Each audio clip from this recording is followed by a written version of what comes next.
catch a few Z's on the train to Taichung in central Taiwan the next morning.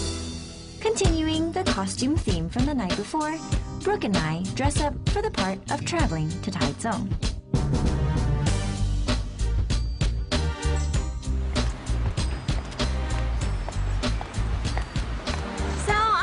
Brought Brooke to Taichung, which is Taiwan's third largest city, and it's also renowned for being one of the sunniest cities all over the island.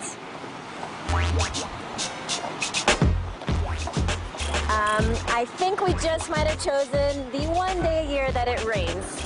Well, I feel a little bit bad. I mean, I know you got dressed up. You're even wearing your purple shoes. As you can tell, yes, I am dressed quite differently from how I normally dress. And that is because we are in also the design capital of all of Taiwan. You'll find lots of artists here, lots of really cool designed buildings.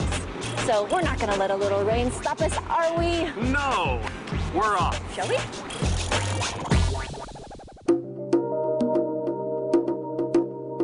Rain or shine, heels or boots, we're ready to take a stroll through the wide avenues and boulevards characteristic of Taichung City.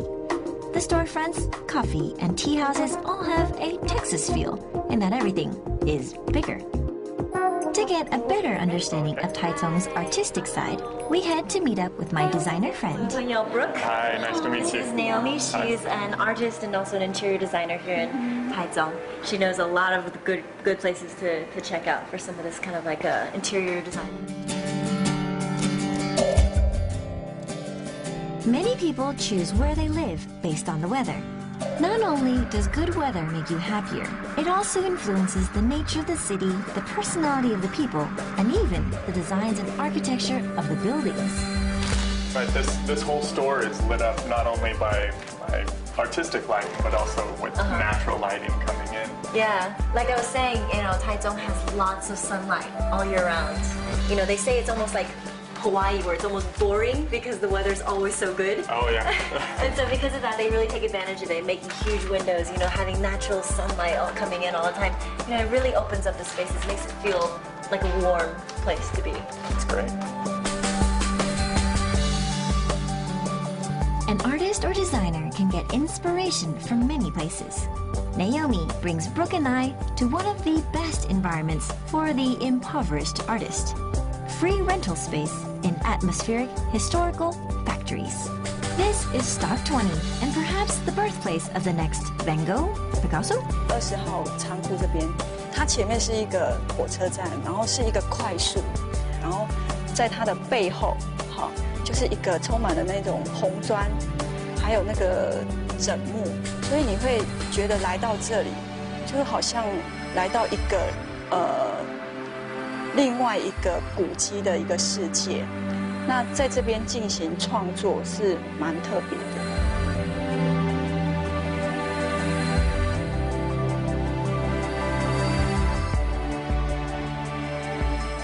真的每个空间都不太一样。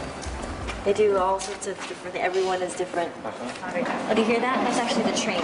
Oh, behind it. Yeah, yeah. So 这个就是那个以前真的是一个was a train kind of depot where they would have all sorts of shipments and things in here.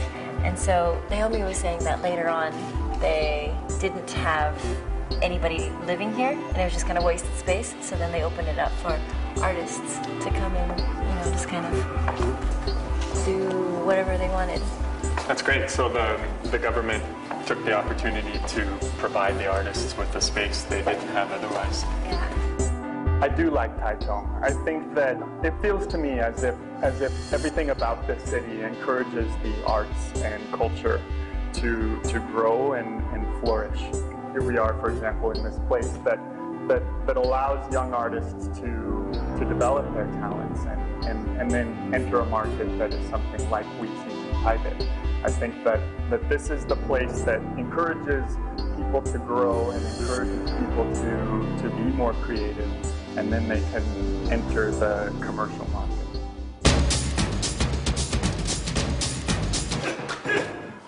I love factories. I would love to turn this into a loft. Hi, 你好。嗨，你好。嗨，你好。你应该看这个时候很手痒。好喜欢。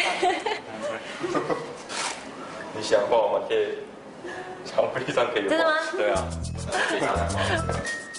Okay, so y'all, I don't know. 我真的不知道要画什么乱画。How much time do we have? I don't know, not that much time. It's even 5 days. Yeah. You know, really having a space like this is just awesome. You have so much creativity. Like, I don't know where to start. And everybody would probably do their own thing. You know, Naomi would probably turn this into an art gallery. Brooke would probably turn this into a theater. Me, who knows, maybe a photo gallery or a studio or a place for kids to run around and paint everything. Stock 20 that we're in right now reminds me of some of the places that I've been lucky enough to visit in the past. I had a friend who lived in LA and was a painting student and had access to a large studio. And we would spend hours and hours just throwing paint at canvases. And I think that this place really allows for, one, it's free. Ready? Here we go!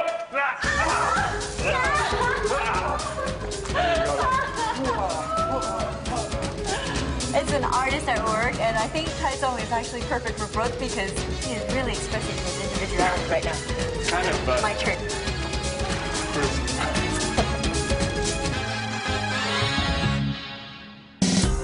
But enough suffering for our art.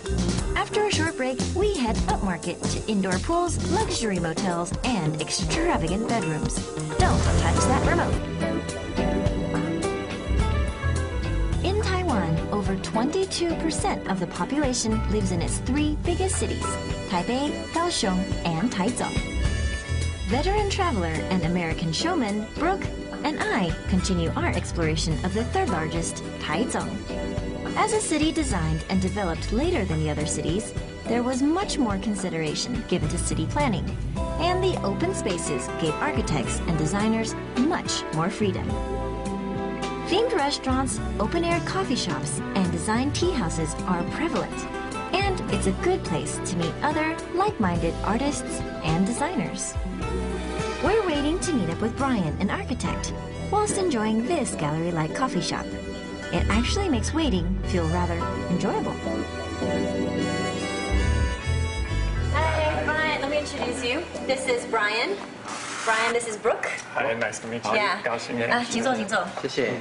Brian is actually a very famous designer here in Taichung. So a lot of the motels, a lot of the restaurants, tea shops, Brian has been involved with. Great. I look forward to seeing your work. Yeah, 他很想看到你的东西。Earlier, we saw how climate can affect the design of a city. Open space is another advantage Taichung has over Taiwan's other crowded cities.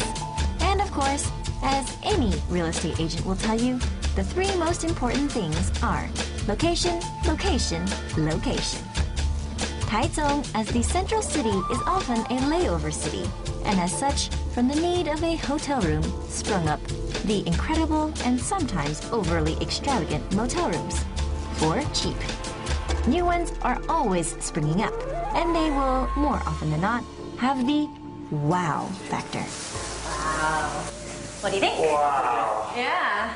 It's nice. Huge. They're called love motels, but really they're just exotic, huge open space hotel rooms.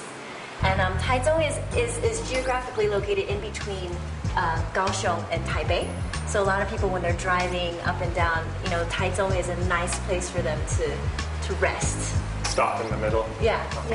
And Taichung also has, you know, huge spaces like this, you know, huge beds, huge TVs, just wide open spaces because it is a wider area where it's not so concentrated. And if you have a choice like this, I mean, who wouldn't want to rest here for 2 hours? I have a question. In this room, I sort of feel still using the wood and the earth elements, but it has sort of like a Northern Africa, Moroccan feel. Yeah. 我们自己走的格调是属于比较就是用空间、用建筑串联出很多的场景。当这个空间进来之后，你可以体验几件事情。第一就是说，你可以参观它的设计。第二个部分就是说，当你累的时候，你其实可以来这边休息一下。Motel 来讲啊，其实来这个地方是在消费这个空间。Oh, I'm too hot. Let me go Yeah, swimming. go swimming in my own private pool. Oh, I'm too wet. Dry up. This shows, you know, lifestyle of the rich and famous. But here you have a room that you can rent for the night for just less than $200, and you get to experience that lifestyle of the luxurious, you know, and it's a design hotel that anybody can come to and anybody can afford. I'm gonna drive myself over here now. The rooms that we've seen have a definite Asian flavor to them, and I think being a Taiwanese designer, I think he grew up here and he studied here, and I think definitely his own personal Asian experience is evident in his rooms. But I think they're also very modern, and they are just as interesting as any of the major design hotels around the world.